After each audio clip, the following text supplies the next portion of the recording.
Well, good afternoon, everyone. I'm going to call this meeting of the Board of Trustees to order. And this being a public meeting, I would first start with a piece here on technology that I'd like to share with everyone. Trustees participating by technology will be counted towards a quorum. And we do have a few trustees that have called in to be part of this meeting. To confirm trustees' attendance and to ensure that the trustees are able to clearly hear and understand the proceedings and each other, the clerk will take a roll call for the members of the Board of Trustees. So Ellen, could you do that? Yes, thank you.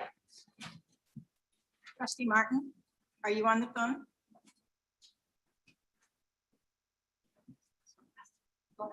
Trustee Martin, are you on the phone? Trustee Cates? Present by phone and in spirit. Trustee Rotundo? Same with me. I'll just go back. Trustee Present. Martin, are you on the phone? Yes. That was you, Peggy, right? Yes. It's Thank you. Peggy. Present. Trustee Kelly Martin? Yes, present, Kelly Martin. Thank you. We're all set, Chair. Thank you. The meeting is being streamed on YouTube, and the Board of Trustees meeting being streamed will have closed caption available. To assist the captionist, please speak clearly into the mic, which I got to do. And what else here? Speak clearly into the mic and ensure that you are heard correctly. So the mics will come on automatically as you start to speak. I believe that's the plan, right? Yep. Yeah, well, our automation man over there will do it. So I have a few remarks before we start off. I just want to first and foremost thank the entire University of Maine system staff and students and faculty and all the presidents that are here for getting us through the 2 years of this pandemic safely and effectively. And it is great to be in person. This is our first in-person meeting in 2 years. So we're going to be a little rusty at this. I'm very good at Zoom now, but I'm not so good at shuffling papers and talking into a mic, but we'll do our best. I would like to particularly thank Ellen and Heather for all the support and help and work that they did behind the scenes to make our meetings so effective while we were doing them online. So thank you very much for that. Also, I'll probably mention this again tomorrow because we're all kind of very visible now, which is nice. If you see people working with laptops and iPads, it's because all of our materials are electronic. We're not sitting here writing out letters to somebody or answering emails. It's all the materials are here in the system. Except for me, I have to have paper because I was a paper industry member. Okay. Also, one of the most important things that became very evident to all of us, and myself in particular, as we moved to Zoom meetings, we lost something very valuable for this committee and trustees. And that was the ability to connect with the faculty and to connect with the students who are usually here, and a lot of the staff and the people who make up the system. So one of the things that we discussed quite a few times during the last year is what can we do to make sure that we hear their voice, interact with them, and get input from the faculty and the students that are part of this great system that we're all part of here. And one of the things that I did was ask a few people in the university to give that some thought, and they've been doing some work on that. And we're going to start today with a little bit of work and a little bit of an exercise engaging with the faculty and with the students. And our Associate Vice Chancellor Dorsey has been doing some work and will be helping us lead that discussion. And so this afternoon, we're going to have some discussions with the faculty and student reps that are here. And then tomorrow, in the day session tomorrow, we will also come back to that and have some more follow-up on it. So with that, I think I'll turn it over to Vice Chancellor Carolyn.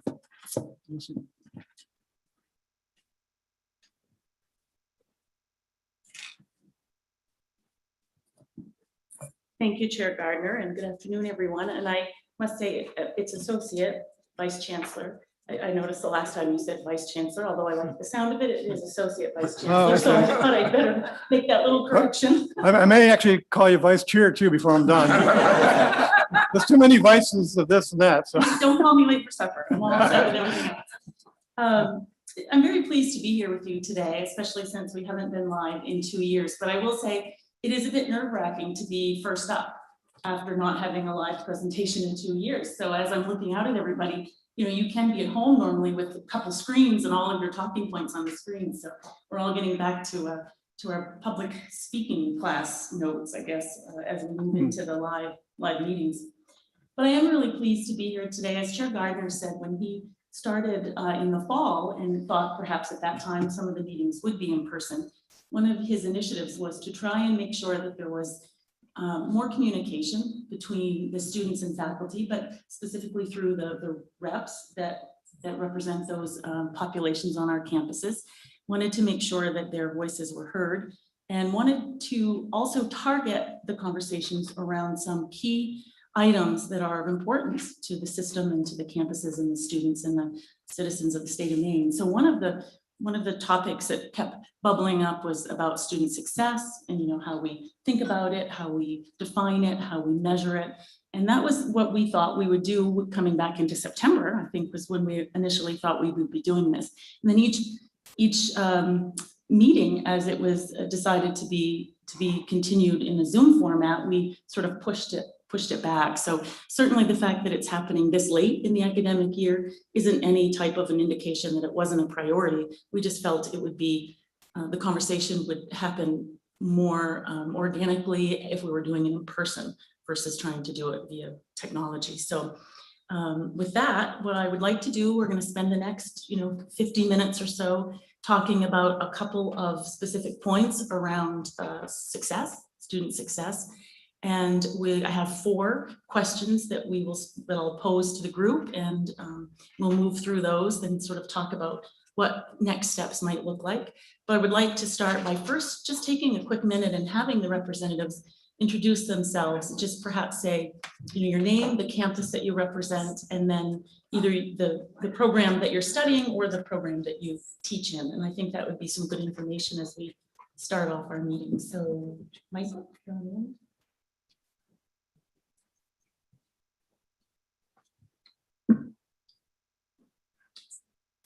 Yes, Michael Scott, University of Maine. I'm in the school. What's that? Is the green light on? Yes. Michael Scott, University of Maine, in the School of Computing Information Science. Hi, I'm William Otto at the University of Maine at Machias. I am a professor of chemistry there. I'm Clyde Mitchell at University of Maine, Farmington, teaching business and economics. Hi, I'm Lisa Leduc. I'm a professor of criminal justice in Presque Isle. And the last time I was at this table, there were more women than me. I just wanted to point that out. Hi, Kennedy Rupert Nason, also known as Ned, University of Maine at Fort Kent, where I'm assistant professor of chemistry, and I support the biology and environmental studies programs. Great to be here. Hi folks, I'm Patrick Cheek, assistant professor of psychology at University of Maine at Augusta. I always like to throw in that I'm a UMA graduate as well. Hi, Sal Cardinale, University of Maine at Augusta, and I'm studying the architecture program. Hi, everyone. I'm Benjamin Doherty. I'm here at this university. I'm a chemical engineering student.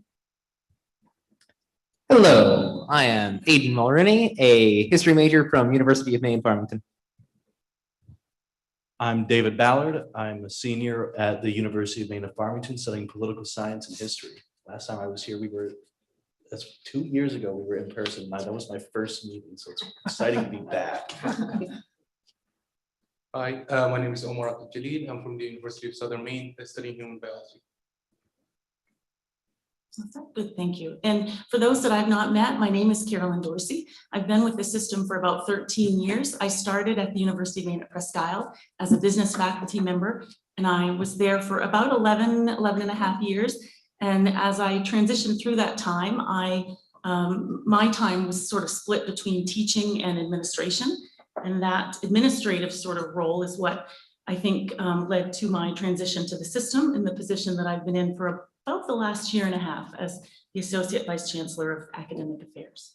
So, glad to have everyone here, and I'm going to just start right off with some of the guided prompts that we have talked about. So one of the things that I think, as I've been reading and researching about student success in general, it's hard to pinpoint who's responsible for that type of work. There's so many offices that play a role. There are units and people by the nature of what it is they do that have their hands in all of that. But who really takes the responsibility for making sure that initiatives and efforts are put in place that will help to make all of our students successful, whether they're a full-time student living on campus and a working learner that's coming in, driving in a couple of days a week, or someone that's completely remote and never sets foot on a campus. How do we put together something that would speak to all of them, and who's responsible for doing that?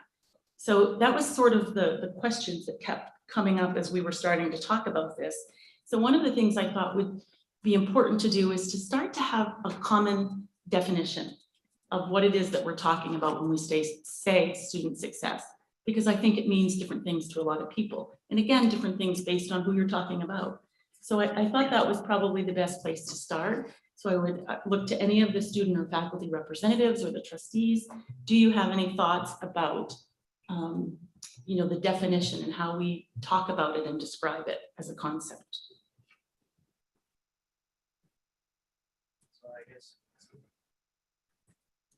Can you hear me now? Yes. Awesome. So I guess I will start. So on the student rep side, we decided to try to tag team a lot of these questions. So I'll bring up one point, and then whoever else wants to speak, I'll have them touch on the other points.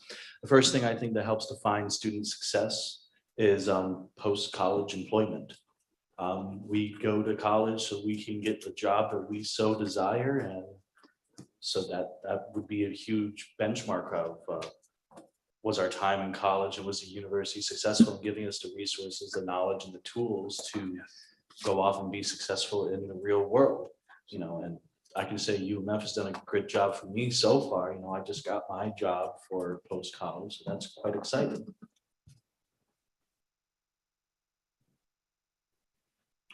So my definition of student success is a little more in the college setting.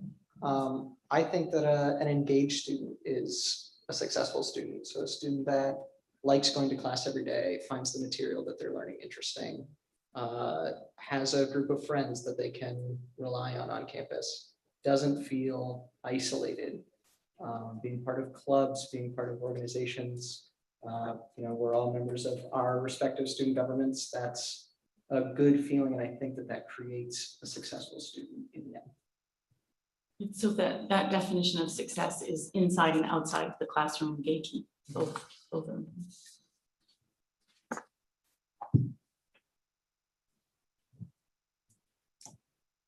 So first, I'd like to say that you're seeing representatives of successful students because the faculty reps are not prepared like they are. We had no planning. We don't have tag teaming. We don't even know what the problems are. But so for me, myself, I think because most of our campuses, the majority of our offerings are four-year programs. So I often think of success as finding the right path for the student. When they're 18 and you're going to decide what you're going to do for the rest of your life, that's not necessarily where you end up. I can tell you my own daughter's point of view, always wanted to be in special ed, went to farming right out of high school, had a lot of dual enrollment credits, was going to graduate in 3 years. At the end of her second year, she's like, I don't want to go into the classroom. So she dropped out of school.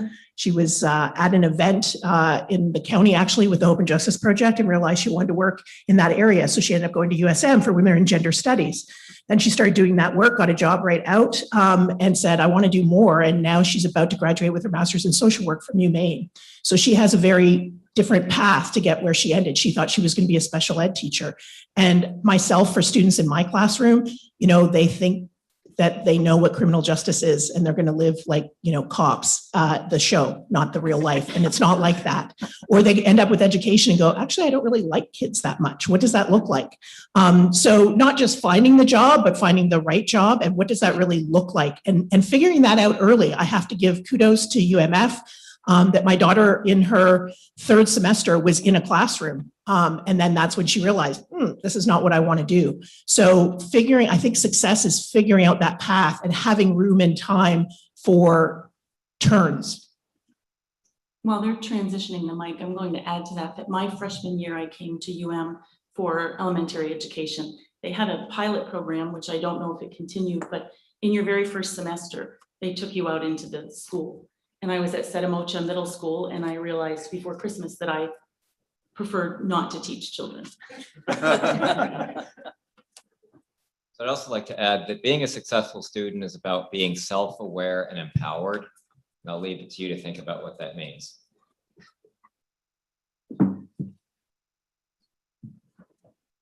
So now that the faculty have the mic, you're never going to hear from the students. Yes, they can speak. So one of the things early in my teaching career that struck me is, for me, student success is helping the students shape and meet their goals. And this came in because I was the advisor for a student who knew that they wanted to go into the natural resources industry, but knew that was just going to be about a 10-year career. And so they came to college for 1 year to prove to themselves they would be able to do it, because they had basically been told you're not going to be able to do it.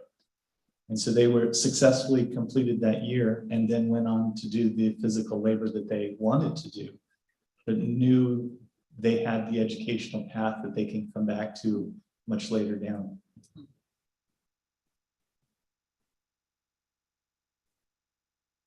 Anything more from the students? So how about trustees? This is intended to be this is my first in-person meeting, so I'm just gonna say hi. I'm Emily Kane. I'm a member of the Board of Trustees, and it's nice to see all of you in person. I think about the successful student, and building on some of the things that I've said, is about gaining the skills and the ability to think and to thrive, and to adapt.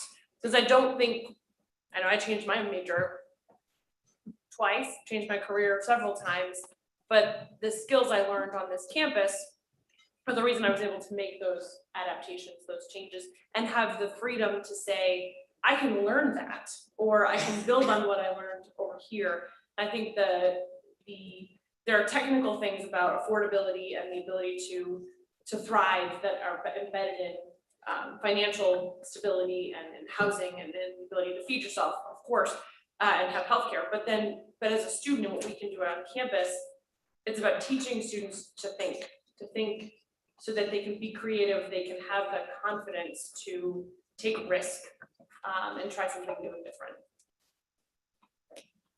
And I learned that on this campus. I wonder if we could ask the students a question. Professor Duke got me thinking.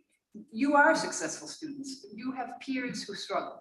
And perhaps you did at some point too. What are the barriers? What are the as trustees, we have to think of what are the best policies to help student success?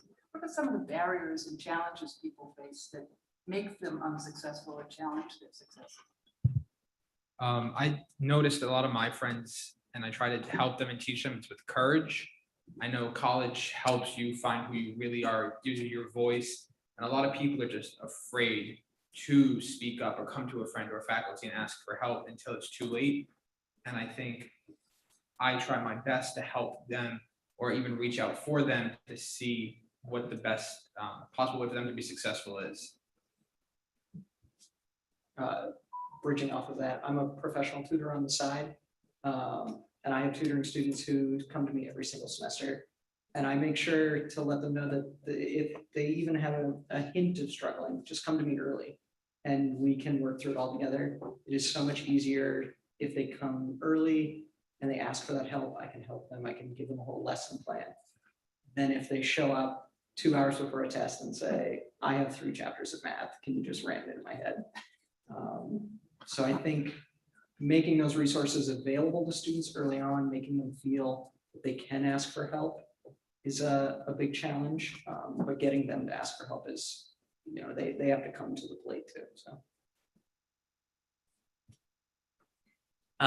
My friends who struggle for the most part are the quiet types who aren't as capable of being their own advocate as like asking a professor for an extension when they're more likely to stay up all night and write a not very good paper.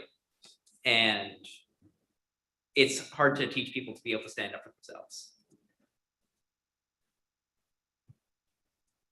So all my colleagues have done a great job of tackling a little more on the academia side of it. So I'll tackle the personal side of it.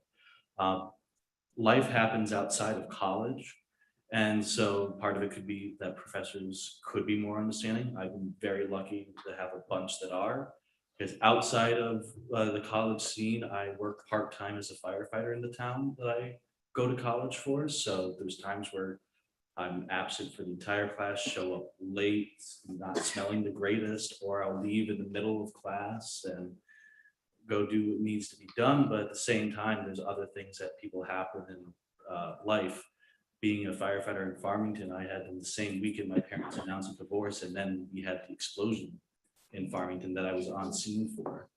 And so having professors and faculty and staff outside of academia be available to help is so incredibly important. And I can't think enough for the staff at UMF and all my professors and all the faculty, even janitors, are just so kind to me and were helping me after that. And they will do that for almost any student I've ever seen.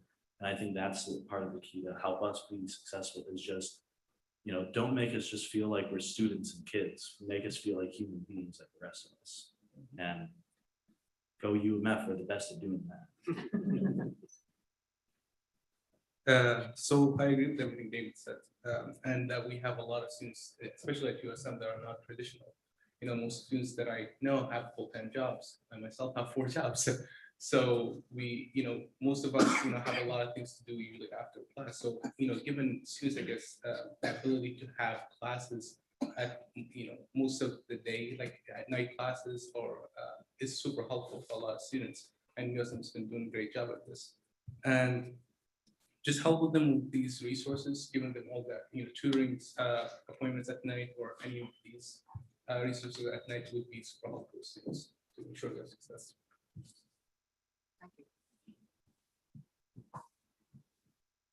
So we were discussing sort of the common definition and some of those terms. The second prompt was actually, what do you find the challenges to be? So that's okay, fine. So what we'll do is sort of blend the two and keep going. Are there more comments on maybe how you view it or the words you use to describe it? I mean, people haven't said anything specific about a word like retention or graduation rates. I think we did some employment after, but are there any particular metrics or things that come to mind that would be part of your definition?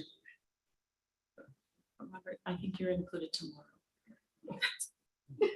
I was just going to ask a question. Oh, go ahead. I'm curious to hear from the faculty on that same line. What are the barriers that faculty face to help students succeed? Okay, that's question number 4. Okay. You're doing good. Right in the sheet.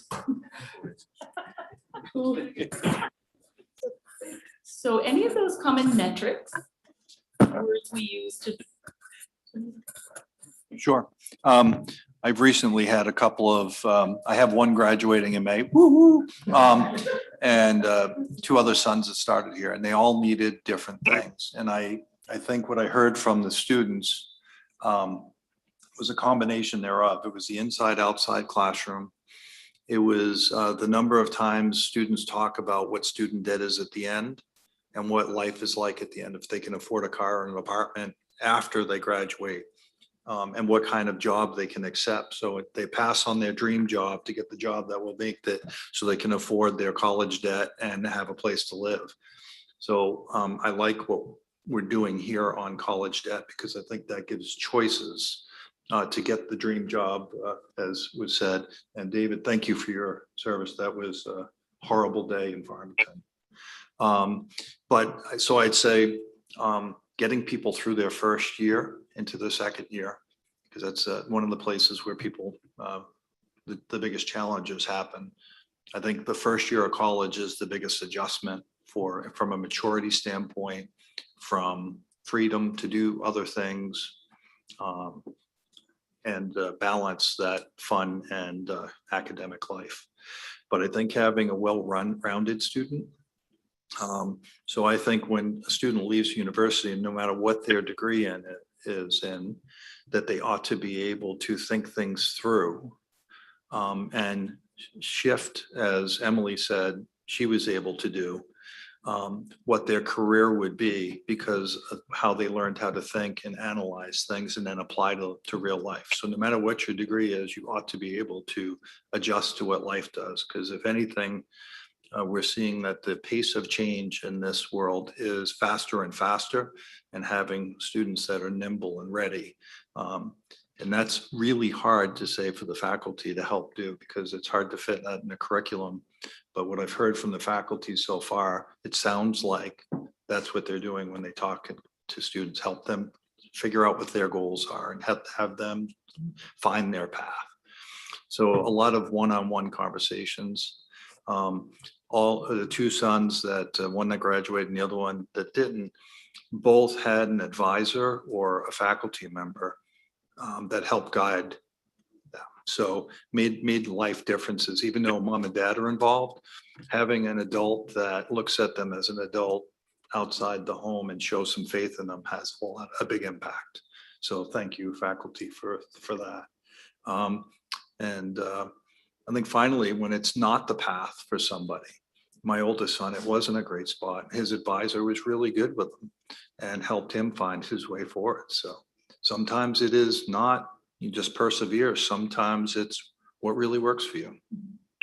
Yeah, I think you had a really good list of those sort of realizations that come that first year. When you have some of that freedom maybe for the first time and the time management things that you're doing on your own. But the other piece, and I think different people have alluded to it, there's a lot of, it's a reality check on the program that you selected. Because oftentimes you maybe talk to a guidance counselor once, you're picking what you think, but you really don't know, you don't have a lot of exposure to it. And people do change majors several times. So it's attempting to sort of get with them early and do it in a way that doesn't become something that will be a barrier for their retention and continuing. Any other thoughts on that before we move on?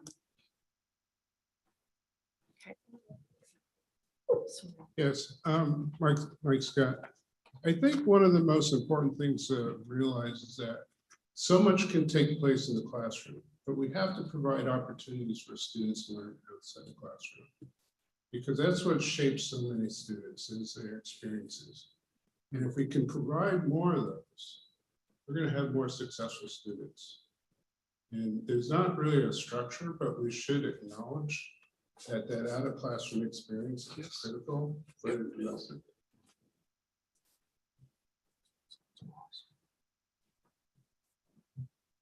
Any other challenges that you believe the students are facing in this, just in general? I know we've talked about a lot. You were going to something different. I didn't know. Okay, so in the research, the one that keeps popping up, and I haven't heard that much today, is the financial piece. Oftentimes it's the financial reality once they get started and they don't have the funds to continue.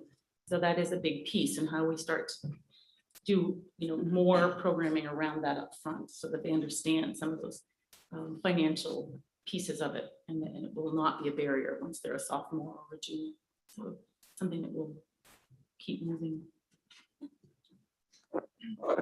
So like Jim said, and someone over here said, I do think finding the right path is one of the most important things that we've said today. But what I worry about is where are the resources and where are the touch points for each student to find the right path? I know of a few stories where students have just stopped going to class. And so but it's too late for them to get their money back. And so they've just sat out the semester in their room, and then they owe more money. And they haven't furthered themselves, they fail. So where are we in touching those students and helping them before they hit that terrible point? That's a really good segue into sort of the third prompt, which was, what do you see as the campus's role, the individual university's role in helping the students? And then it was sort of the three part, the faculty role, the systems role, what are the roles and what are those areas and touch points that we need to make sure are in place? So we can perhaps start with what's the campus as a whole? What's their role in this?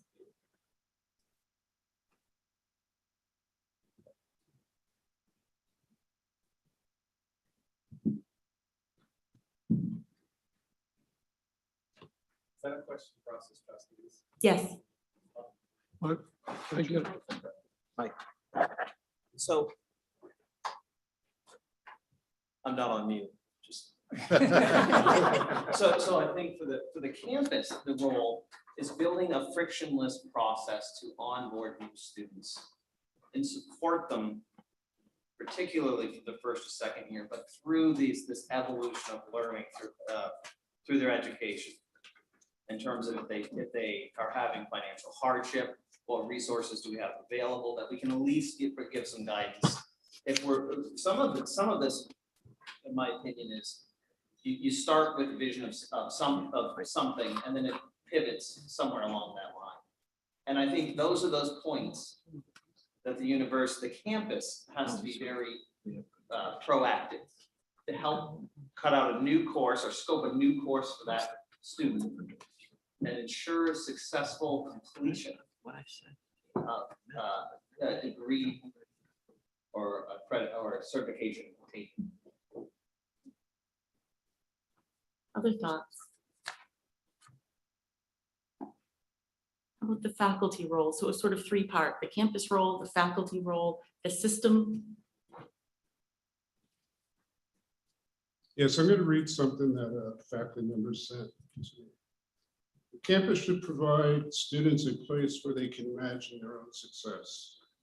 I have taught at UMS for 30 years, and many things about the campus are much the same as when I arrived. The students themselves, many of them, bring a sense of the diversity of the world that as an institution we have not imagined or supported. Orono as R1 University of the state needs to be the most diverse in terms of faculty, staff, curricular offices, spaces, and activities for the wildest array of students, cultures, and interests. And I think that's really important because today students are so much aware of what's going on around the world. And somehow when they arrive at the campus, it's not reflected.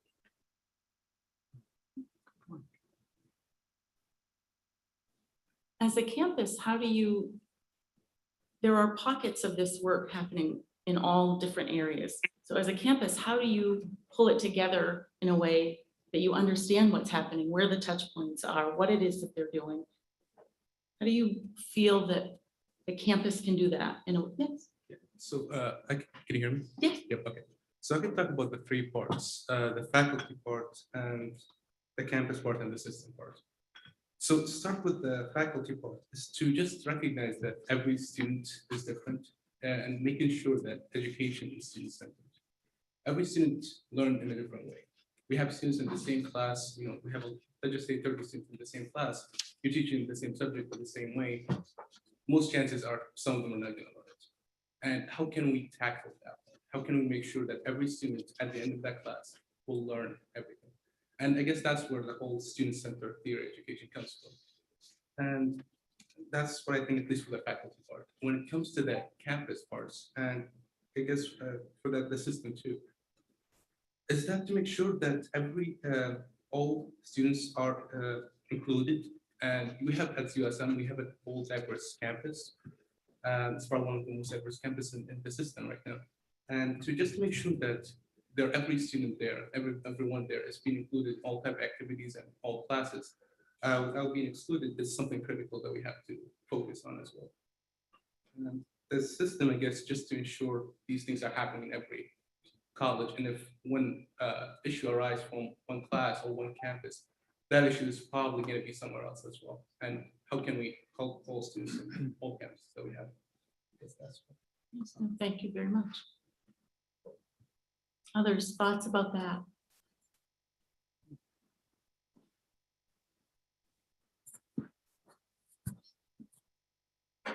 excuse me, I could speak to something we do at UMP, excuse me, where we do these, we have the opportunity to use a software that I think the whole system has, EAB, where we do academic updates, or it's kind of like an academic warning, but it may be about something non-related to academics. So if I have a student who all of a sudden isn't showing up for class, like you talked about, like and never coming to class, or is presenting very differently, a lot quieter, not engaging, or failed a test or whatever, I can issue this kind of notification, and it mobilizes a response team that includes student support services, counseling services, financial aid, advising, that reach out to that student, like, what's going on? Do you need a tutor?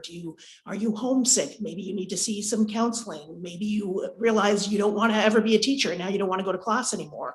And what can we do so that you don't end up with a bunch of Fs and a huge student bill? So I think that kind of high touch and nimble response, and I think it needs to come from coaches and faculty who are seeing or not seeing, which is a red flag, students regularly. And I also feel like we have to talk about kind of the elephant in the room, which is COVID, and how much more of a challenge this is. When you talk about being engaged with the campus, I teach a first year seminar class. And pre-COVID, they had assignments where every student had to go to one athletic event and write me a response paper, go to one student club event and write me a response paper, and go to one cultural event where somebody was brought into campus for a performance or something. And I said, this may be the one and only athletic event that you may ever attend, but I have had students who met their future spouses because of this assignment, right? Who knows what door this might open? And then COVID comes. And now that's gotten, I mean, we're getting back into it now, but it's very difficult. And then the other thing with COVID is, I can't speak for all of my colleagues here, but certainly lots of colleagues throughout the system that I've spoken to, is we are seeing huge mental health challenges in our students and ourselves, to be quite frank. And it's very, very difficult. And I worry about students who finished high school during COVID and then are in college during COVID, and they may be missing a lot of those critical interactions that develop the skills that Emily was talking about. Being around people is more and more difficult for them. And so there's more resources needed because of COVID. Especially that transition from high school, those who, ended high school through COVID into college through COVID, it's a crucial time in that development. I'd like to add a little bit to that. So at Farmington, for the first year students, which is where we have our biggest dropout, they also send around like emails to the faculty in the classes, and we ask to put kind of personalized comments about the students and how they're doing. And that's a lot more comfortable to say, like, this student seems to be struggling. And it's not creating like a deficiency report, which is like, okay, there's a bad mark against you, you're doing something wrong. But I think there's a lot of responsibility on lots of people to provide the support, because essentially in the education process, we are, as faculty, are creating a challenging environment where we say, to help you grow, we're going to put a whole lot of challenges out there that you need to learn, you need to perform, you need to be able to deliver. But if we don't provide the support at the same time, we're partially responsible for creating that level of stress. So I think we need to, or faculty need to also be able to provide that support and help lead the students when they are having difficult times, like, okay, here's the number, you should really be maybe just having a conversation or even walking them over on our campus to the counseling center. And then in terms of that level of stress that they're facing, part of individuals' coping mechanisms come from the support that they have in their community. So if you have a campus where the students don't feel that there's a sense of connection through the residences, through friends that they've developed, through support and clubs, they're not going to have that additional support, and they're going to feel like they're on their own in a room and there's no one there to help them. And then that's how that, I've seen it where they kind of perpetuate, well, like, I don't want to go back to class because I'm doing terribly and there's no one to talk to and there's no one to support. If I go to counseling center, that means there's something wrong with me. So part of it is destigmatizing the fact that we all need help, because besides the challenges we create at university, we have all of life things going on. Your pet dies, or parents get divorced, or at the moment, the stress levels for everybody because of what's happening in the world kind of elevates that level of stress. And I feel that the students need even more support. So I feel it's a big priority. The university system should be helping the campuses if they can't do enough in terms of providing that kind of mental health support. So it's just a big difference. Yeah, I agree that the increases in the reporting of mental health issues with the students, their own self-reporting is skyrocketing. I mean, it's really scary at the moment. Yes. If I can just add to that real quick though, you know, I was lucky enough to attend college for a year and a half prior to the pandemic. And then I saw all the stress that my friends and colleagues, I mean, I have 2 siblings that are graduating high school in the midst of this right now. So they're not going to college at all. And so to see, at least on the university side, because I've also worked a bit on orientation staff at my university at UMF, and to see the quick turnaround the universities can put together to help students at all, especially in terms of mental health. One of the years, a friend of mine working in orientation staff had a student lock themselves in a room, threaten suicide, and want to drop out. And that was the very first night they were on campus because, you know, at that time, UMF botched up the testing for all the students all at the same time. And very quickly, that mistake never happened again. The student ended up staying in UMF to this day. They're now going to their junior year on pretty high marks. But we even saw this past orientation that I worked on this past fall.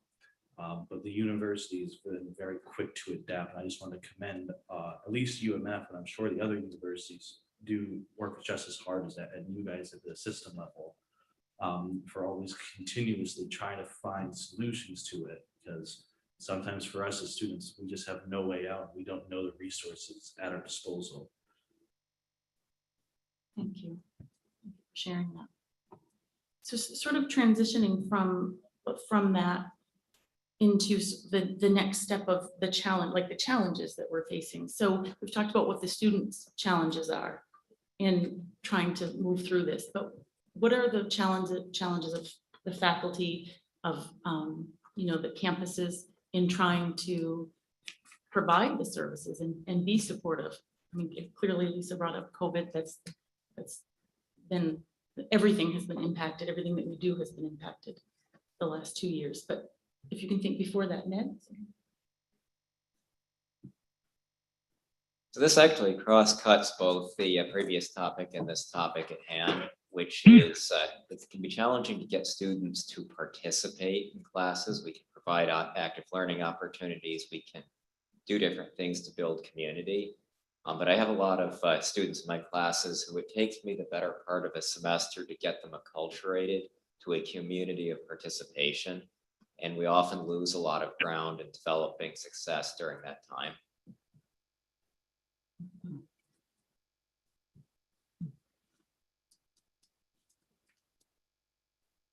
So as I was thinking about it, it was mentioned down at the end that every student is different. And one of the challenges is the fact that every student has different challenges. And really, I think a campus and faculty role is helping the student identify the challenge and see how they can push through it. Sometimes that is at the faculty role. Sometimes it may be staff.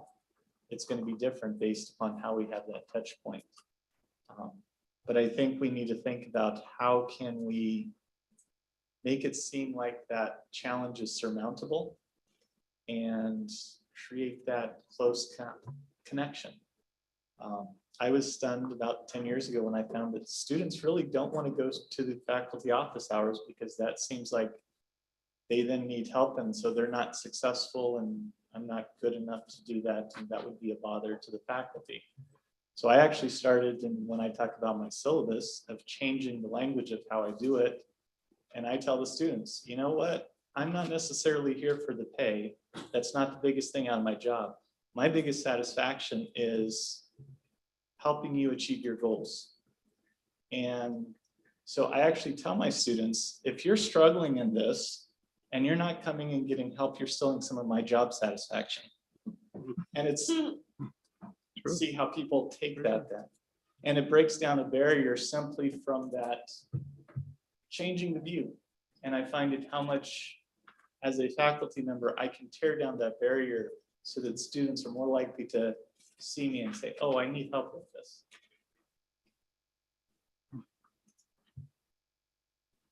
Other thoughts about the challenges in approaching and creating these types of initiatives? I think one of the challenges is how to provide them in a way that is consistent. Because I think that we know we need to meet students where they're at, right? When it comes, and they all have different challenges, the same way faculty, the same way humans all have different challenges. And I think both the challenge and the opportunity is how to meet students where they're at in a consistent way, right? Because I think as I've said to this group before, the trustees before, oftentimes people's understanding of the university experience at any of the campuses is through the lens of somebody they knew who attended and whatever their story was, their kid, their friend, their nephew, their neighbor. And none of those stories are the same, right? Whether it was navigating classes, navigating a counseling center, having a hard time, family going through hard times. And I think that is the challenge that we have, is how to provide those supports, services in a way that is consistent and high quality, meeting the various needs of the student populations on each of the campuses when we know those campuses are different and the students that attend those campuses are different and they might need different things at different times. I think that's something that I know weighs on me, and in the conversations we have at the committee level on the board is how do we make sure we're doing right by all of them in a way that we can actually do consistently and in a quality way. Any other thoughts?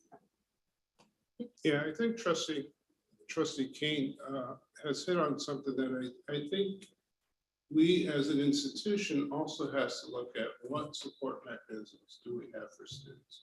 Faculty are typically the first line of defense, but often we don't know how and where to refer a student depending on their either financial, psychological, any struggles that they're having.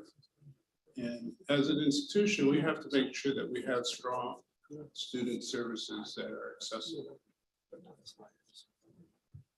That's a very good point, actually. I've been thinking and taking some notes as folks are talking, and you know, when you were talking about the mental health challenges, it's intimidating for someone to talk about those things. And then if you're trying to go to your faculty member to talk about that, there's this added layer, there's the power differential, and you're worried that if I share something, then that might impact the way they view me and the way that I'm graded, and those things that we all hope never happens, but that's a real fear in someone's mind. So how do we transition that so that people feel comfortable stopping it, whether it is at office hours, you know, or at a counseling office, that there's no stigma attached and they feel comfortable having those conversations and talking about what it is that they need, but also that I kept writing down, you know, how do we have awareness campaigns so the students know what's available, but also the faculty would need to know how to be able to move them to the next right person.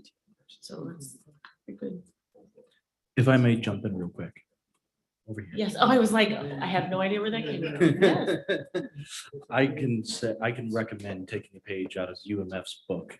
I praise UMF a lot. For good reason. One is almost every first year seminar class or any 100 level class has some involvement of reaching out to another part of the campus. It's very common, you know, I think in every single 100 level class I've been in, I've at least met every librarian 5 times. The counselors have come in multiple times. We've had talks about financials, and as we move on, there's no shortage of being able to talk to our career services department, and more talk with financial aid of like, well, now you have to really start thinking about paying what you've taken out back. So let's help you get a plan with that. And UMF's done a great job with that. But another thing that UMF has done a great job with is our first gen population. I think we have some ridiculously high number of nearly half of our students are first generation at UMF. And so, and it includes people like myself. So we have no bearing on what college is supposed to be like. We didn't have our parents, or in a lot of cases, a cousin or a nephew, if you're old enough, or aunt, uncle who had the ability to attend college. So you're the first of the first. And so having good first generation help is important. And I'll compliment the TRIO program for what they've done with me for over 8 years, dating back to freshman year of high school now. And so they've done a great, they do a great job there. We call our program UMF Johnson Scholars. And, you know, we have events at the university that we'll go to, like Broadway trips, Bruins games, which go Sabres, by the way. And Johnson Scholars will foot that cost because, you know, we might not be able to shovel out $60 to do this trip, but we want to be part of the campus. But they have other programs where they'll get you in touch with counselors or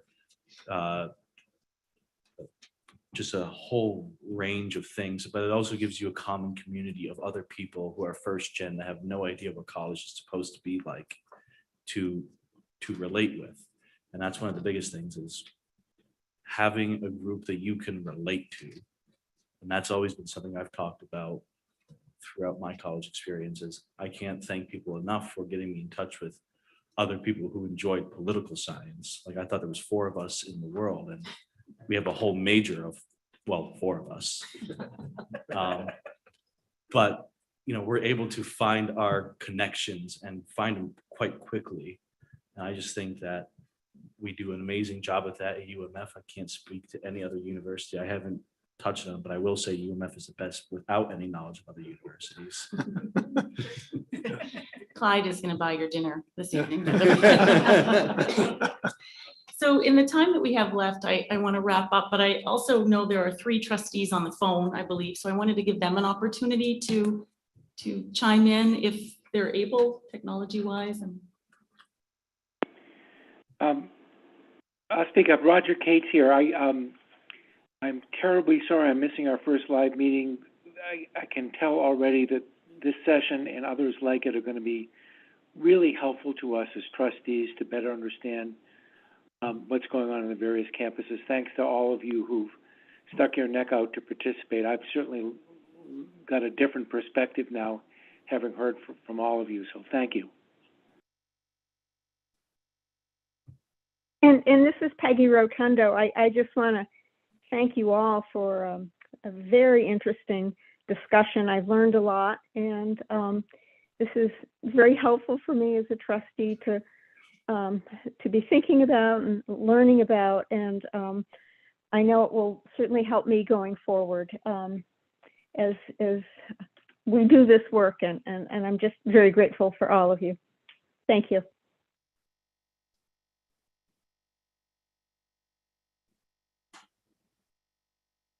Trustee Martin, are you still on the phone? I am. I have the same feelings. This was a very good discussion, and I enjoyed the discussion today. It helps us out a lot. Thank you. So for next steps,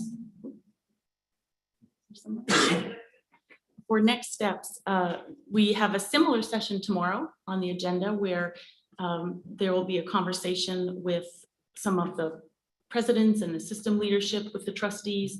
We'll use some of the information that we gathered here to, again, work with the prompts. I've been trying to write down some of the themes and the overarching ideas. And then one of the things for me, while as a business professor, I certainly appreciate meetings.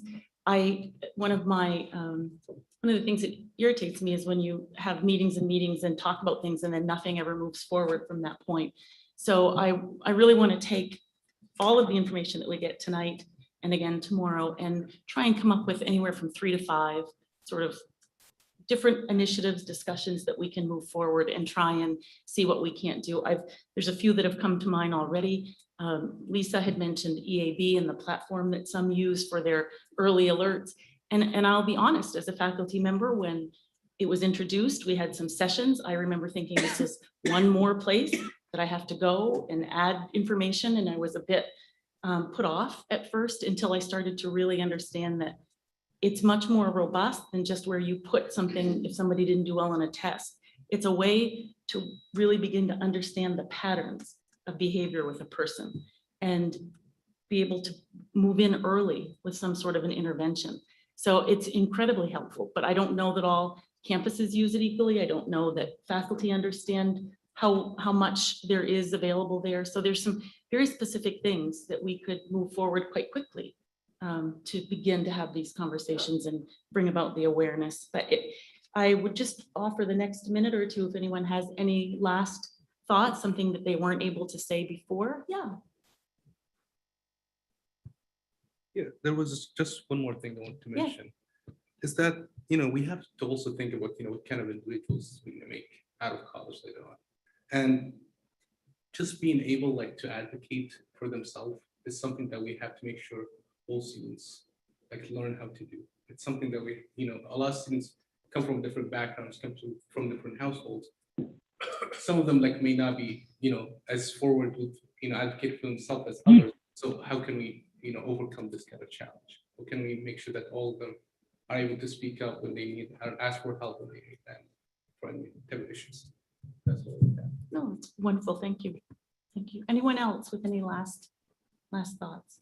Hi, Carol. One thought, but first off, thank you very much for so this has been a terrific discussion. And tomorrow's session, will we have a chance to hear also again from the faculty and the students? And I know they're going to be here. Yeah, So, yes, so could I maybe offer a homework assignment for them? Sure. There's been a lot of different ideas and different reasons for success or non-success for our students. And when I think about, my numbers are not going to be right, but something like 40% of our freshmen never make it through to graduation. When you look across the whole system, what as a board of trustees, one of the things that we would like to have a better understanding of from your voice, from your point of view. If you could say tomorrow to us, what's the one thing from the faculty and what's the one thing from the students that they think we really should be thinking about, or something that we should be considering supporting more, or a change that needs to be made? That would be good to hear. And it can be individually, or it can be as a group of the faculty. If they have a chance to come up with that, that'd be good. And same with the students. But I'd like to, before we leave tomorrow, I'd like to hear what their one thing that they want us to take away as a trustee in thinking about success and retention of our students. Yep, I can add that to the. Can I ask another? Sure. Because it's so much homework. But a theme that came across loud and clear was the pivot point, the point where a student feels not engaged, not empowered to speak out. Part of that's the main way people are very, private. And as we think about our DEI responsibilities, that's even more important. What do we do to make, and the notion of the EAB is a really interesting one, but is that interesting to students, or would that be for journalism? What do we do that takes a student who isn't engaged, who's not feeling connected, to engage those folks? What are the kinds of strategies that would work? And whether the notion of having somebody call you up and say, we noticed you haven't been in class, can we help? Is that a good thing from a student perspective? Does that put people off? I don't know, just be intrigued to know what you think. I had two more questions. Oh, wait a minute. What, from a faculty and student standpoint, what's missing from your toolkit to deliver excellent education or receive it? So how do you learn as a student that isn't available? And what tools as a faculty member do we not provide you to deliver, to meet the student where they are today? Students learn in a different way than I was there. When I did an online class for the first time, my middle schoolers were helping me with all my homework. But what's contemporary need? And from the faculty standpoint, do you feel adequately prepared for a phone call from a student who's having a mental health crisis and know where to go? What's that middle of the night terror that you have if the phone rang and you were answering it and somebody was in crisis? Are you ready for it? And if you're not, I think that's something we need to think about, especially in light of all of the mental health challenges that our current environment has created. So first I wanted to say that I have grading to do tonight, so I don't know how much of this homework I will have done. But I did want to put out there, so I serve on the EPTIF Employee Healthcare Task Force. I don't know what the acronym stands for, where we work with Cigna a lot, and they have a program called Mental Health First Aid. And we piloted it last spring, and we had faculty and staff, it can be no more than 20, and it was done by Zoom. And it was really, really useful. And I also want to say, I had a colleague of mine who's in social work that only took it to make sure they won't give you wrong information. And she was very, very impressed. She actually said, I think all RAs should get this. And it's through Cigna, but it is a nationally recognized, just like kind of regular first aid of like, you're not going to set a broken bone, but you're going to make sure they get somewhere. And what is the immediate needs. So the same thing. So that just putting that out there, and it is available to us through Cigna. But that would also be one of those next steps to make sure everybody knows that, understands it, and can access it. So we are perfectly at time, which I am very pleased at. And so I will take the 4 questions and incorporate that into what we do tomorrow. I will email it to this group here just so that everybody has it, and we will address it tomorrow in the session. So thank you very much. Thank you for your willingness to participate, and thank you everyone for. Thank you, Carolyn. That's great.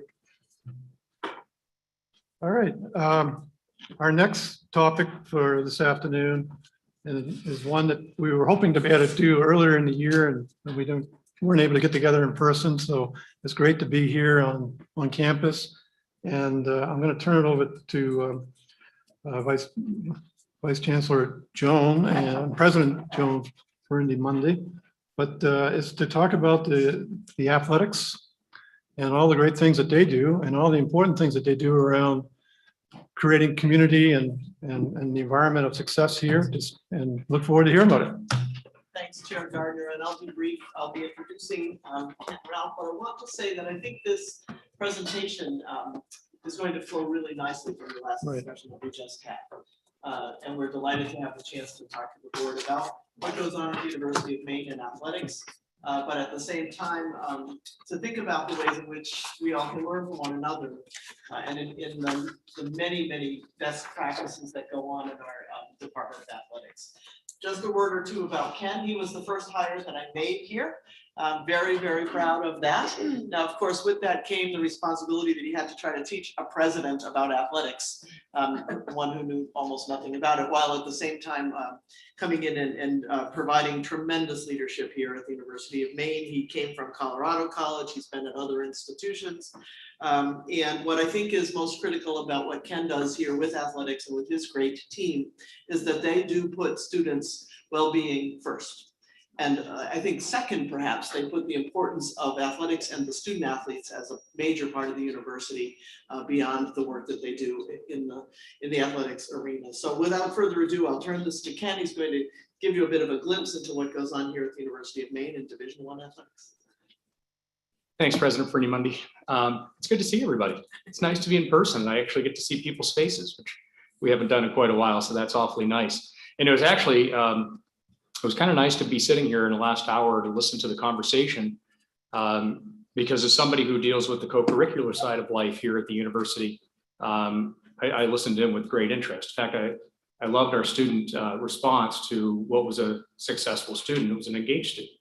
I thought that was very insightful and something that's very important when we think about co-curricular life on any campus. The broad swath of co-curricular life is important because it could be, it could be music, it could be drama, it could be art, it could be rec sports, it could be intramurals, it could be Greek life that helps a student stay engaged, get engaged, and find a home and find a family here on campus. So I hope we always take co-curricular life as an essential part of getting a University of Maine education. And I actually have some personal experience with it this year. I have a cousin whose son is a freshman here on the Orono campus, who 5 weeks in was absolutely going to transfer. This was not for him. He felt he made a terrible mistake. He's from 8 hours away and it was the wrong choice for him. And I asked him to stick it out for a semester. And two things happened. One, he found out he loved being in the student section at hockey games. And two, he joined a club sport. And that's now his group of best friends. And there's no way he's leaving. He loves the University of Maine. And it's amazing that that connection means so much. And it could be, I listen to, we have students who are working multiple jobs and a lot of their best friends can come right out of employment too on campus. So lots of good ways for folks to be engaged. And I hope we take all of those seriously and understand that all of them have value.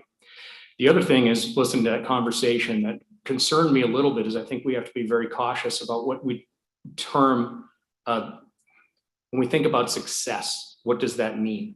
Because we toss that term around, but it means something different to every student.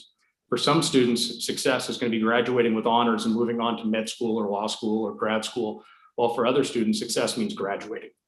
So I think we have to understand that success can have some very, very different meanings. And I think we've got to be cautious as we think about tossing that term around so casually, that our students, it's a very, very different term for all of them. So just a couple comments, because I really thought that was a great conversation. I'm very, very pleased that the Board of Trustees is having it, because it is so important to our students, and I can see how engaged our students were in that process. So thank you. So anyways, what we've got today is basically a primer on athletics. And I'm speaking really for what we do here on the Orono campus. Although through COVID, we've had a great opportunity for all the athletic directors throughout the system to engage on a regular basis. Chip obviously was a big help in all of that, as was Gretchen Ketlin. So grateful for them to making sure we all stayed together. We're sharing best practices, and we probably have a better relationship now throughout the athletic departments on all the campuses to make sure we can provide the best quality of service for all of our students. But my presentation today is going to focus on what we do here in Orono. So this slide's been sitting up on the screen for quite a while. People have probably read it 6 times. So we really don't need to spend a lot of time going over it, but we are the only Division I campus, the only Division I athletic department throughout the UMaine system. The NCAA is broken up into multiple different levels. Division I is the highest level and most highly funded, and the scholarship level where students can earn financial aid through their aptitude in athletics. There's also a Division II, which none of our university system schools are part of. That's a limited scholarship level. And then there's Division III, which several of our campuses are part of, which is a non-scholarship level of engagement in sport.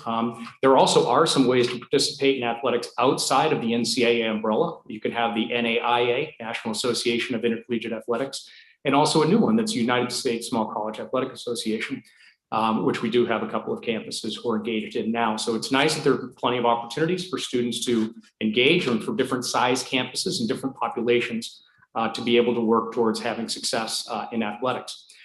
We do have, with the 17 sports, we have 8 for men, we have 9 for women. You can see them up on the screen there. We have 550 varsity athletes. Some of them are multi-sport, especially when you count the cross-country and track crossovers. But we do have some folks from other sports that dabble in multi-sport activities. On some of our smaller campuses, we have many multi-sport athletes. I know the University of Southern Maine has quite a few soccer players who are playing lacrosse, and it's great to see us be able to support students in multiple different activities.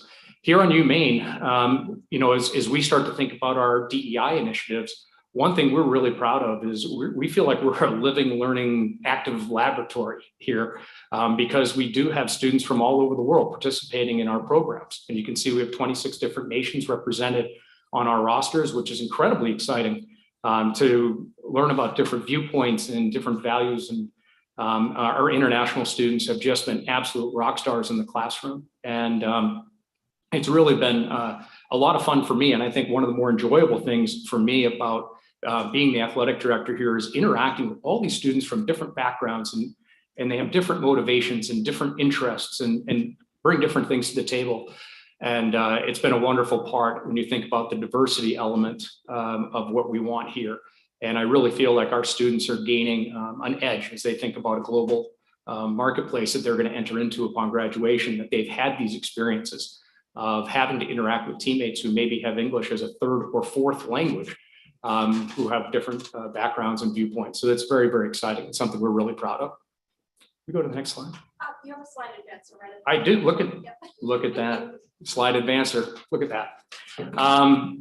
So we are in America East. We're very proud members of that particular conference, and it includes schools like University of Massachusetts Lowell, University of New Hampshire, Vermont, University of Maryland, Baltimore County, Albany, Binghamton. So I mean, it's a 10 schools in the there are 10 schools in that league, and we really enjoy our association with that particular group, and they very much are peer schools to us. And what's nice is with Hartford having left the league, all the remaining schools in America East are now R1 research institutions. So that is a nice point of pride for us as well. And I couldn't wait when we got our R1 announcement to call all the other athletic directors and say, hey, guess what? And because that is a good point of pride. It also is helping us as we're looking to attract some new members to America East. We do always try to be catty, but I will say Vermont is not our one. Oh, they're not? Oh, we don't like Vermont anyways, so we're good. It's a public meeting.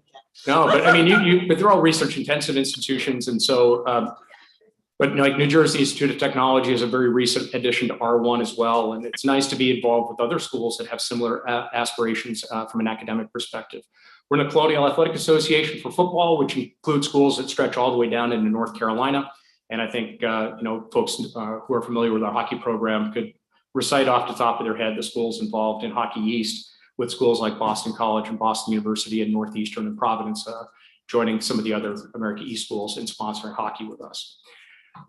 We've had, you can see when we actually did this presentation a couple of months ago, but we've had some recent success. It's been a lot of fun. Our field hockey program, just an absolute remarkable group of women who year in and year out have been very successful, but this year broke through and won a regular season and tournament championship and advanced to the NCAA tournament for the first time.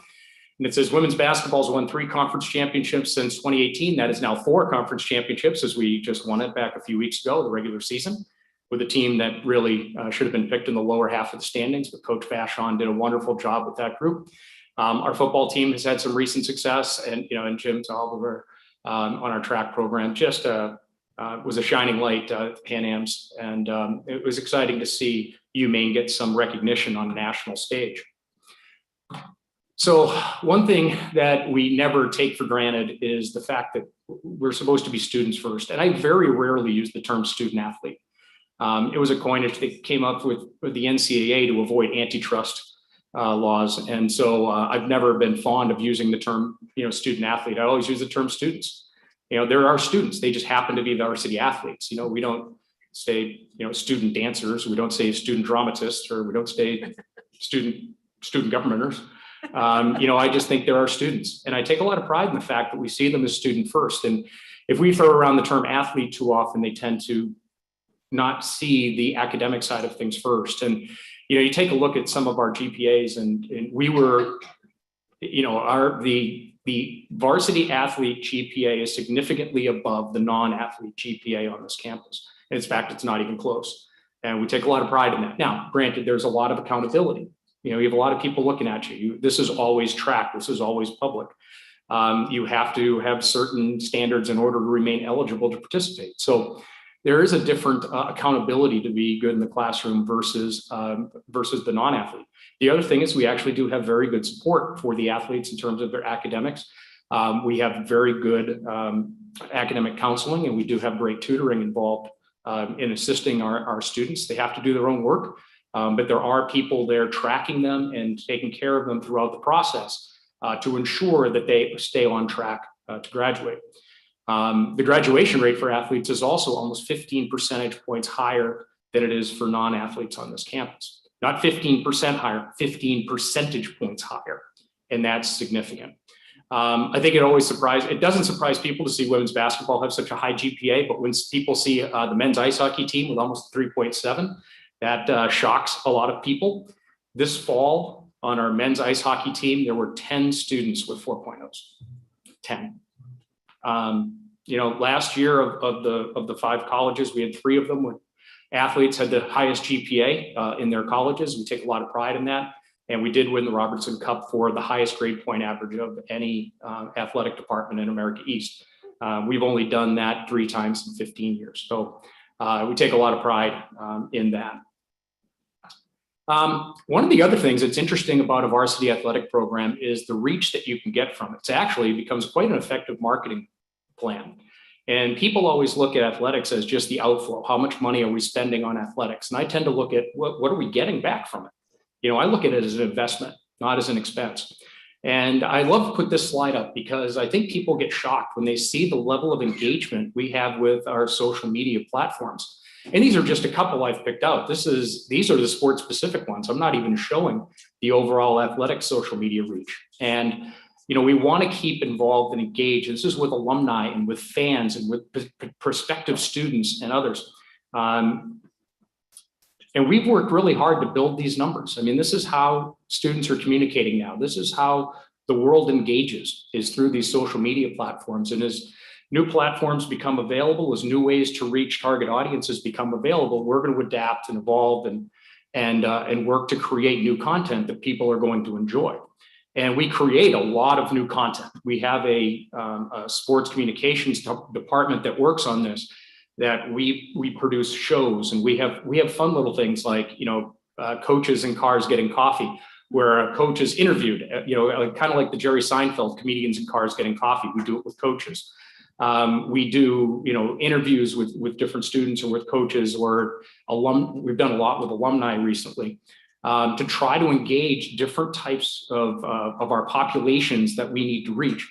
And you can see we're really, we're hitting a lot of folks here. And we want to keep the University of Maine first and foremost in people's mind. You can't just touch them once and expect them to remember you Maine. You have to engage over and over and over. And it's not, you know, the whole world has changed. You know, everybody's attention spans are shorter than they used to be. You know, I mean, I'm in my mid-50s now. My attention span's a lot shorter than I ever remember it. But we have to keep getting to people quickly. We have to get in front of them. We have to get them to consuming new content over and over and over again. And you're even seeing a lot of faculty do this with their coursework, and they're getting in front of students in new and creative ways. Well, we're trying to do the same thing. We want to stay relevant. We want to stay engaged. We want people to really feel comfortable engaging with our product, which is the University of Maine, and through it, its athletic program. But we always make sure we recognize that the University of Maine is front and foremost. We've had some fun stuff come up recently. The big one, obviously, is the Harold Alphon Foundation grant. And, you know, it's something really special. And we have some things we need to do here. Our facilities are significantly behind the times, and we have some upgrades we need to do. We want to be very Maine-centric and build small but high quality. We want to do things that we are able to maintain and sustain. And we also want to build things that our students are going to like and enjoy. So the $90 million grant from the Alphon Foundation that's targeted for athletics is entirely for capital. It is not for operating, because we've had some people say, well, why don't you just shift some of that into covering operating expenses? And it's very clear in the agreement that this is strictly a capital related gift. We've had some very ambitious goals, and the president can tell you from the first time we sat together, we pointed out the fact that we do have some gender equity concerns that we wanted to address, and they are through facilities, they are through staffing, they are through salaries. And we have been extraordinarily aggressive at addressing some of these gender inequities. And in fact, we are now a leader in this area. And there's about to be an article coming out in the Portland Press Herald that's about to showcase that. We are absolutely on the forefront of gender equity issues nationally. And I take a great deal of pride in that. And we're not done. There's more we're going to do, but we are well underway towards making sure that we are taking care of our responsibilities. So you take a look at gender equity, community involvement, I think is another big one. We want to be the thought leaders in athletics for the state by having the best coaches, by having the best facilities, by having the best communications team, so that we can become that magnet where people come here and want to be coming to Orono and engaging. We want that to be with youth clubs. We want that to be with high school teams. We want that to be with AAU groups, Special Olympics, all these different groups that engage in athletics in one way, shape, or form. We want them here on the Orono campus and engaging with us in a very, very high caliber way, and one that's very meaningful because it gets people to come to Orono, to see our beautiful campus, to engage with our students. to have great experiences here. And maybe now we end up with some more people thinking, hey, you know what, maybe we should be sending our kids to Orono. Maybe we should have our kids go to the University of Maine. Maybe we should be looking at these system schools as a way to educate students from Maine. Because quite frankly, all recruiting begins at home. We want students at Maine to be looking at Maine-based schools first before they start looking at UNH or start looking at URI or start looking at UMS. And we think this is a great way to engage people on our campuses. Certainly we want competitive excellence, but we also want to be able to support the other UMaine system campuses. And this is something President Fernie Monday has been very clear about from the start, is we want to make sure that anything that we build can assist with, say, Farmington or Presque Isle or Fort Kent, when they have a need that they feel comfortable coming to Orono and saying, hey, we have a championship competition that we can't host on our campus. We want to bring it to Orono, and we want to be able to support that request and make sure we have the facility ready for them to be able to support them and their efforts and their students. So we want this to be a cooperative venture throughout the system. And the communication with the athletic directors has been great. And we already do quite a bit of it now. We interact quite a bit with Farmington, probably more than the other campuses in terms of support. And it's just a great relationship. We do have a $20 million match that we have to hit. We are hopeful that we're going to go cruising right past that 20 million. In fact, the chancellor's made it very clear that where is he? He's made it very clear that I have to go past that 20 million. He's basically made sure I understand that that's a floor, not a ceiling. And if you've never been around the chancellor when he's had a fundraising talk, you got to elevate your thinking. So we are looking at 20 million as a floor. We're off to a great start. We've got several seven-figure gifts already in. We're pretty close to announcing some plan giving, which is going to be an important new focus for us. It's something we haven't done enough of in the past, is plan giving and estate giving. And we're experiencing quite a bit of success and getting quite a few takers with that. We're also going to be doing some work through corporate philanthropy, which is also a new area for us. We're excited to move into that new phase of fundraising. And we still have a number of individual donors who are prepping gifts, and we're just waiting for some design things to occur before we can go make these asks. We're still waiting. We're going to formulate our case statement once we finish with design. And we do have 3 projects that are currently, we are full on construction documents for them now, and the bids get opened on this coming Thursday. And that'll be for a soccer facility, a revamp of our field hockey facility, and revamp of our softball facility. So 3 women's sports facilities right off the mat going first.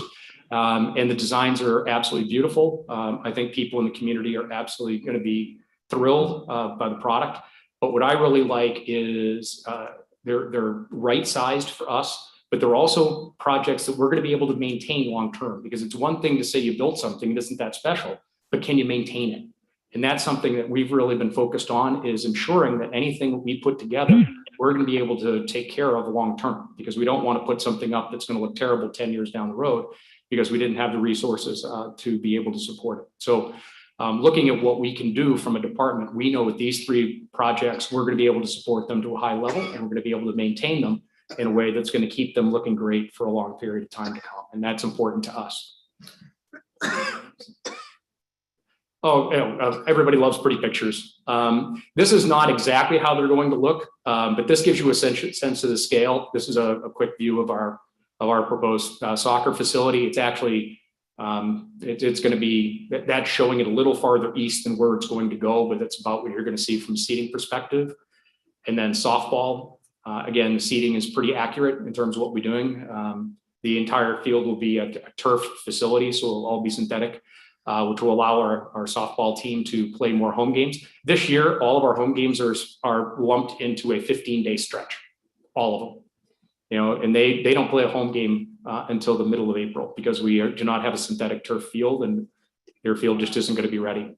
And then field hockey. You know, our field hockey program has really been a point of pride, and they're finally going to get a field that is indicative of the quality of play that we have. But it's also the only field of its type in the state.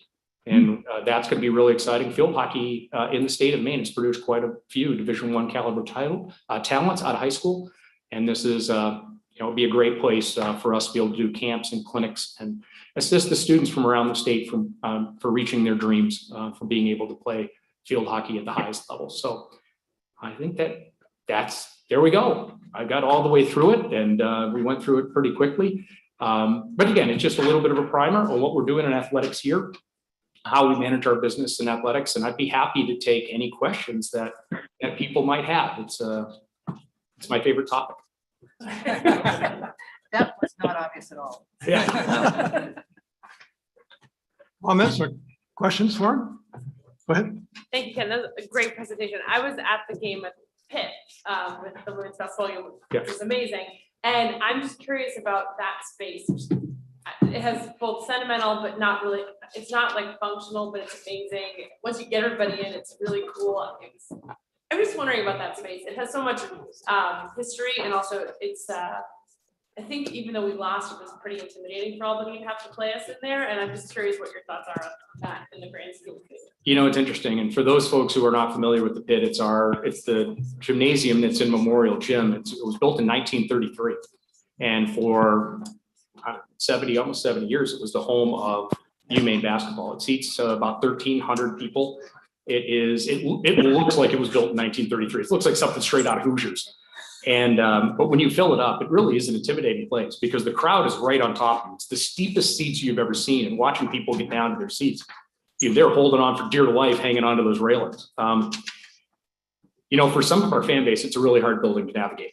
It really is, and there's very few bathrooms in there. It was that day, I will tell you. It does not meet code when it comes to bathrooms by any stretch. I can tell you that our basketball coaches would like to play more games in there. We typically play our games at the Cross Insurance Center in Bangor, but we really don't get any students to go. When we play here on campus, we get lots of students, but we go to Bangor, the students don't go. And quite frankly, the students enjoy being in the student section, and it feels disingenuous to have, you know, a varsity program that's, you know, very, very well loved like our women's basketball team, and the students really have trouble getting to the games. It doesn't feel right.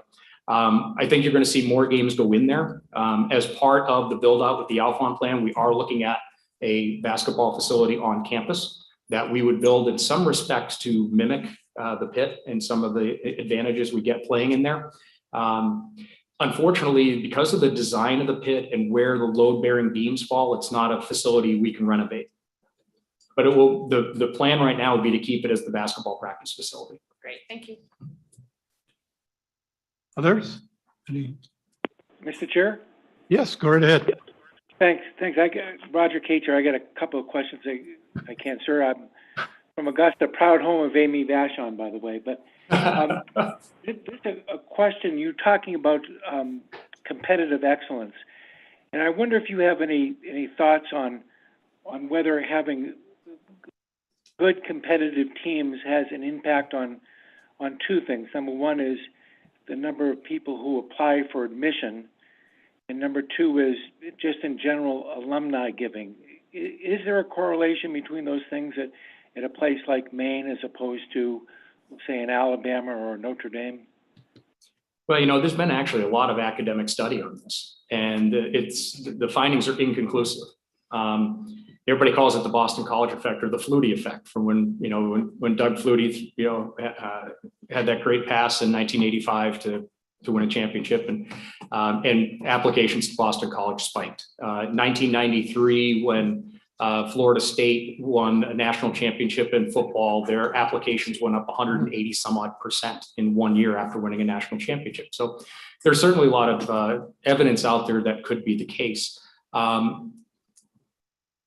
One of the advantages we have is since we're the only Division I institution in the state, I really believe that we get a little bit more attention, a little bit more focus, and even a lot of people who maybe never went to the University of Maine or UMaine fans. And we know a lot of our ticket purchasers who go to hockey games never spent a day on a college campus as a student, but they love cheering on the Black Bears. It's their team. We don't have pro franchises here, and so it becomes their team. I do honestly believe that the notoriety you gain when your teams are successful, and it's evidence when you take a look at 1993 and 1999, there was an enrollment uptick when the two hockey teams won their national titles.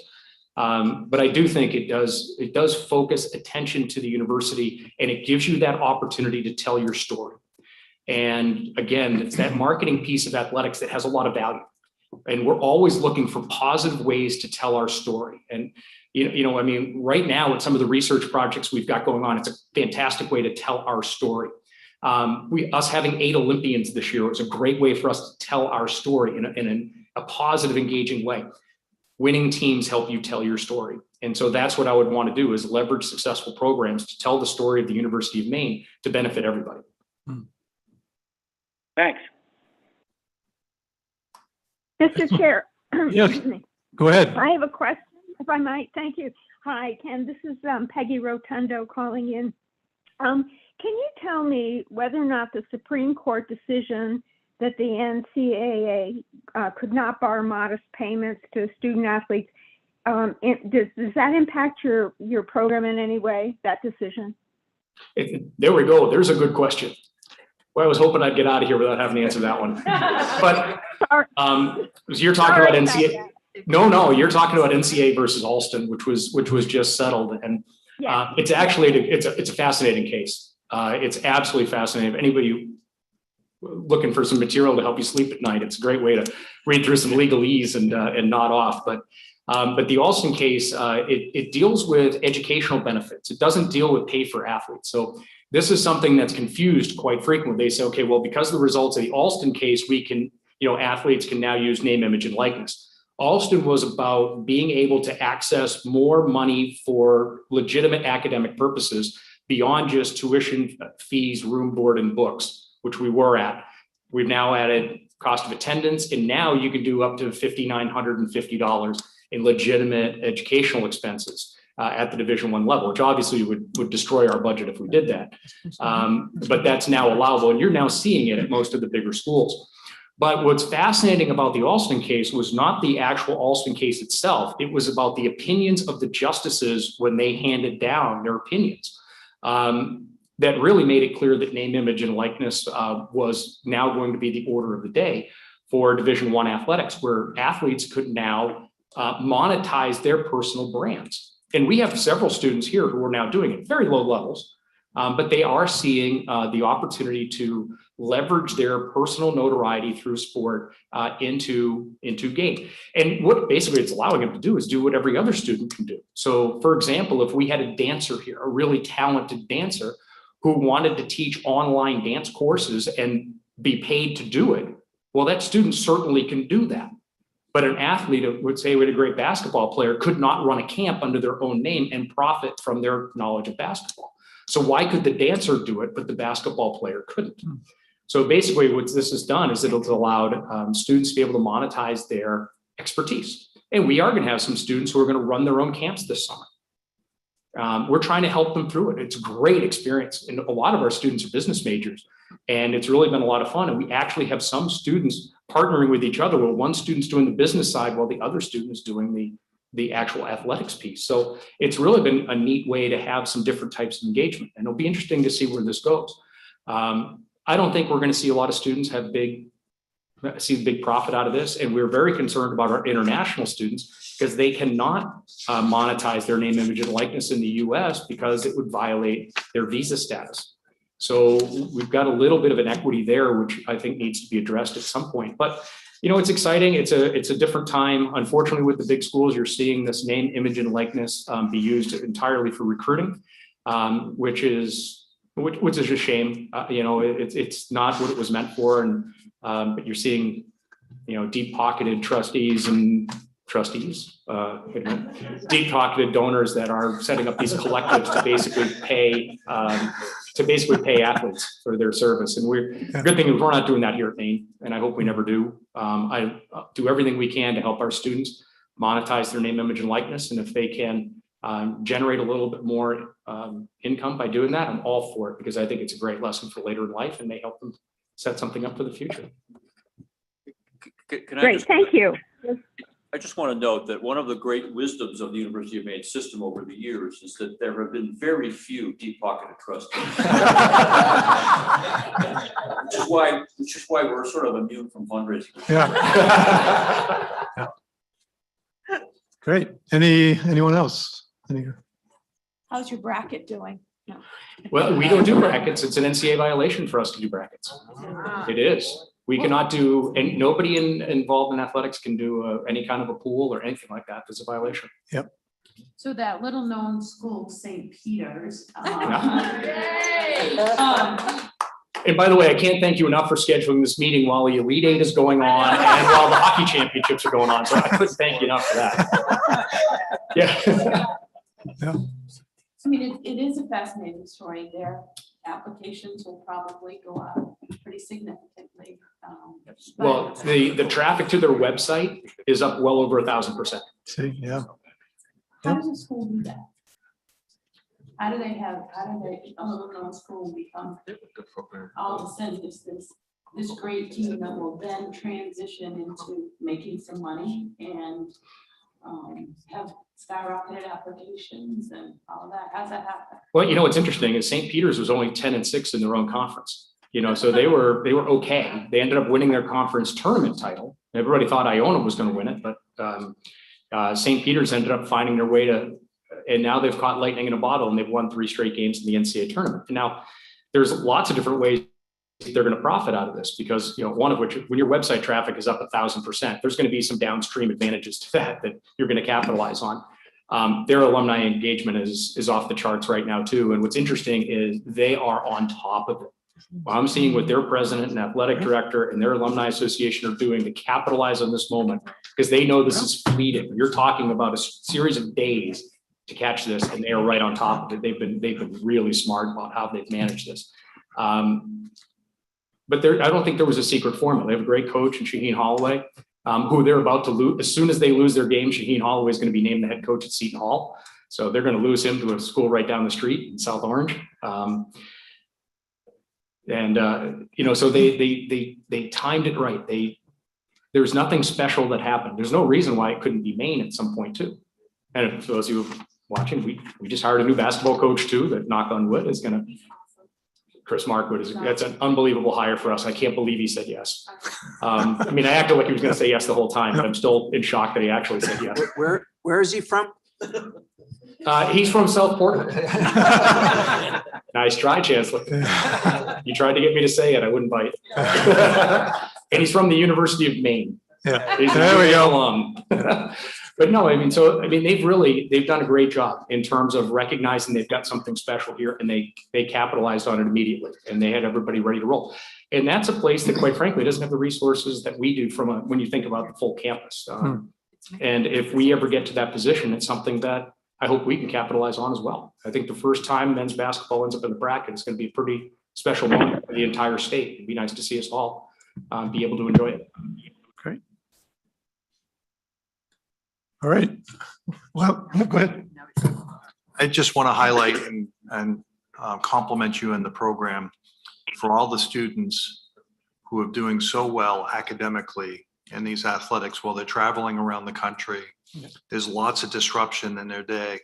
And some of the earlier conversation we had about how do we support students to be successful, some of the things I hear about coaches intervening early, other students helping them, the commitment they have. If we could really treat every student the way we treat some of these students, or have the support systems around it, I think we'd answer a lot of the questions we had earlier. So great compliment to you and your team for how you put the student first, and it shows in the results.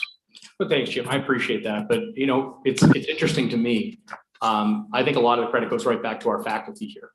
This is far and away the most supportive group of faculty I have ever been around. And I'm not just saying that because Mike's in the room. Our faculty bend over backwards to be supportive, and they recognize these kids what they're doing is hard. I mean, they recognize that this is a challenge, and they also recognize that we have a lot of students who come out of some different kinds of backgrounds, whether it's international students or inner city students or students who are coming from single parent households, or, you know, they recognize that our students have challenges. And, you know, I've worked at some really good schools. I mean, Colorado College is an unbelievable academic institution. Rensselaer Polytechnic Institute is an incredible academic institution. I've worked at Georgetown. I worked at the Air Force Academy. I have never worked with a more supportive group of faculty than we've got right here at the University of Maine. I would not change this group out for any other group I've worked with. Wow, that's very good. That's great to hear. Well, thank you very much for just terrific presentation and information. And as whatever the Board of Trustees can do to help support you and your efforts, don't be bashful. Come back anytime. Well, if you could triple our budget. Yes. And we're also going to have the other schools do the same thing too. So we'll hear from USM and the other campuses, Fort Kent and Presque Isle, as we go through the year here. So thank you very much, Ken. Good. And if there's anything else that the trustees need from me, or if you have any questions you didn't want to ask in front of the group, my email is ken.ralph@maine.edu. Don't hesitate to send me your question. I'll be happy to answer. Great. Thanks. Thank you. We need to take a small. All right, so I'm being told that we don't have to vote ourselves out of the meeting, where we can just adjourn. We've come to the point in today's session where we are at the end of our agenda. And I want to thank everybody for the discussions and the topics that we covered, the students, the faculty, and the trustees all. It was a good discussion this afternoon. We're going to meet for dinner tonight at the Bangor Masonic Hall, which is at 294 on Union Street in Bangor at 6:15, I believe. And so we'll see you all there.